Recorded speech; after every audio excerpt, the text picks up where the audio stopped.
Hello, guys and gals, and this is part 2 of 1 Minute Bedtime Stories by Shari Lewis with Lan O'Kun, illustrated by Art Cumings. And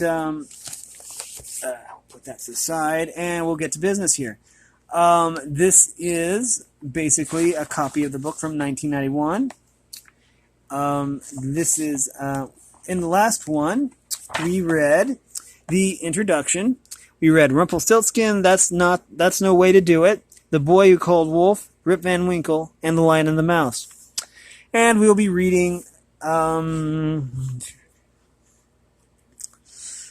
be reading a few more of these. Wait, let me just check to make sure here. Okay. A lot of these I do recognize. Okay. We are to Dumling and the Golden Goose. Okay. And okay. Now, it says, once there was a sad princess who never laughed or smiled, so the king, who loved her so very much, said, anyone who can make my daughter laugh can take her for his wife. Many young men tried, but nobody could. In that town there was a simple boy named Dumling, who owned nothing but a golden goose. One day, while Dumling was walking through town with the goose tucked under his arm, a robber tried to grab the goose, but it was a magic goose, and so when the robber touched it, he stuck to the goose.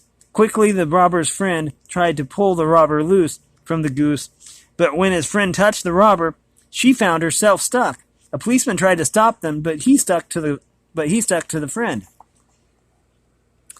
At that moment, the sad princess had happened to be staring out of her window when her eyes fell upon Dumling with the goose under her arm, followed by the robber stuck to the goose, the friend stuck to the robber, and the policeman stuck to the friend.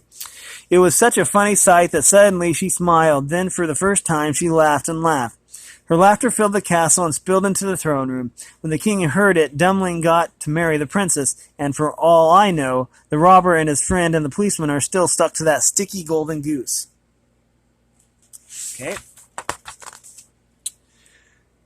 Why the cat washes after meals.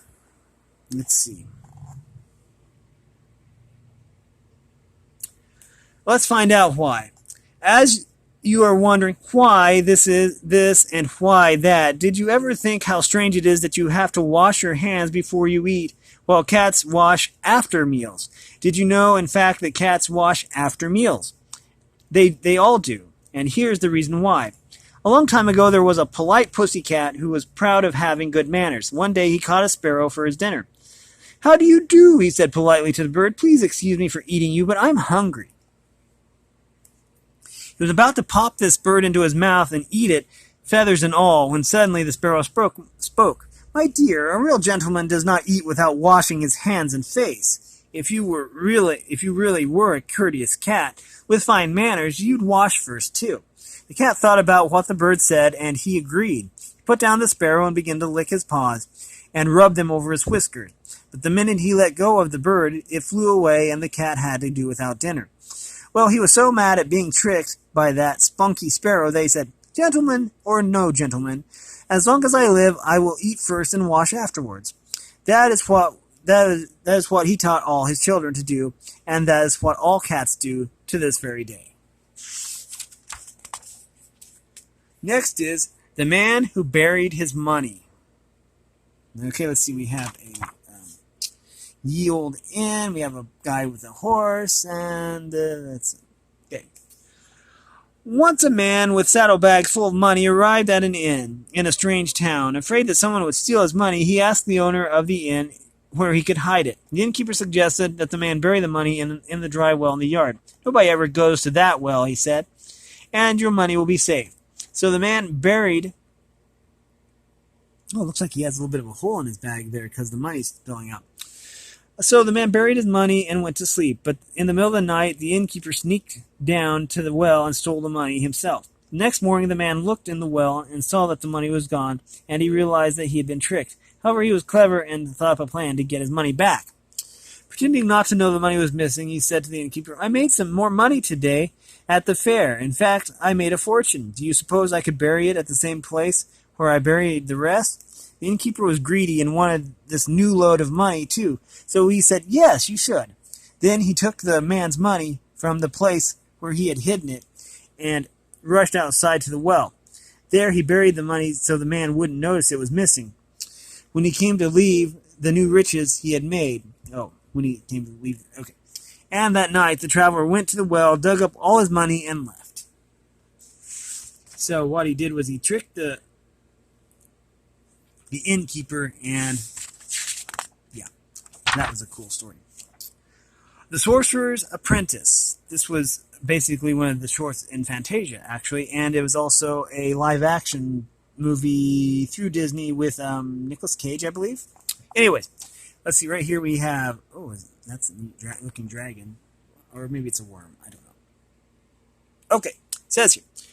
Once a lazy boy was sent out to learn how to do something, anything to make a living. Finally, he got a job working as an apprentice to a magic sorcerer.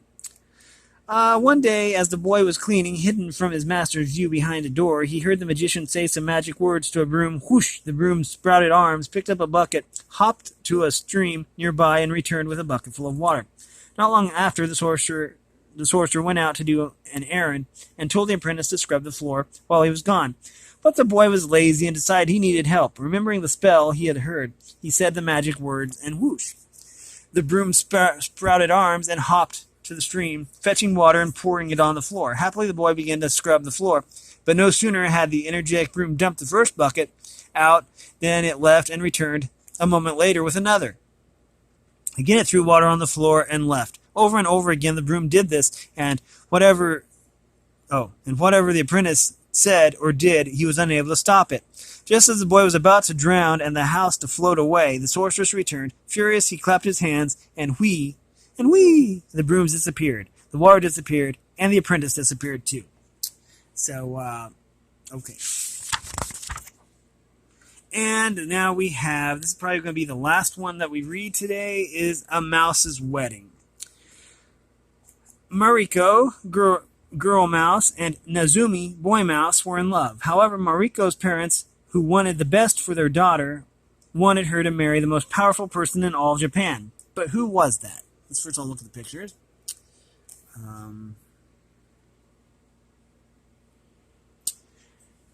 Her parents looked up into the sky and spoke to the sun. We have a lovely daughter who would make the most powerful person in Japan happy. Won't you marry her? I would, the sun beamed, if I were the most powerful one, but I'm not. Kumo, the cloud, is, and I may wish to warm the world, but if Kumo passes before me, he can keep my light from touching the earth, and I am helpless. So Mother Mouse and Father Mouse approached Kumo. Will you marry our daughter? But Kumo replied, I am honest. I am honesty. Kusi, the wind, is stronger than I.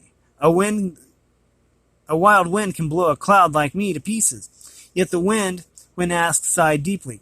I'd love to, but I am only powerful until I hit a strong wall. A strong wall can stop my blast and take away my breath. So the mice offered their daughter in marriage to the tallest wall. I am not the most powerful one either, said Tall Wall.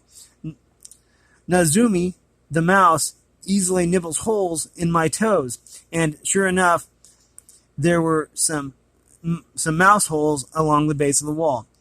Obviously, you, Nazumi, are the most powerful, said Mariko's parents. Will you marry our daughter? Yes, said Nazumi. And so, Mariko got to marry the one she loved after all. And wow, that wall is barely standing up. And we will end it right there. That will be all for this reading. These are probably going to be slightly shorter episodes. If you like this content, make sure that you like and subscribe and ring the bell so you know when I upload. And I appreciate any and all support. All that information in the description below. This has been 1 Minute Bedtime Stories by Shari Lewis with Lan O'Kun, illustrated by Art Cumings. And thanks for watching, everyone. Have a great day.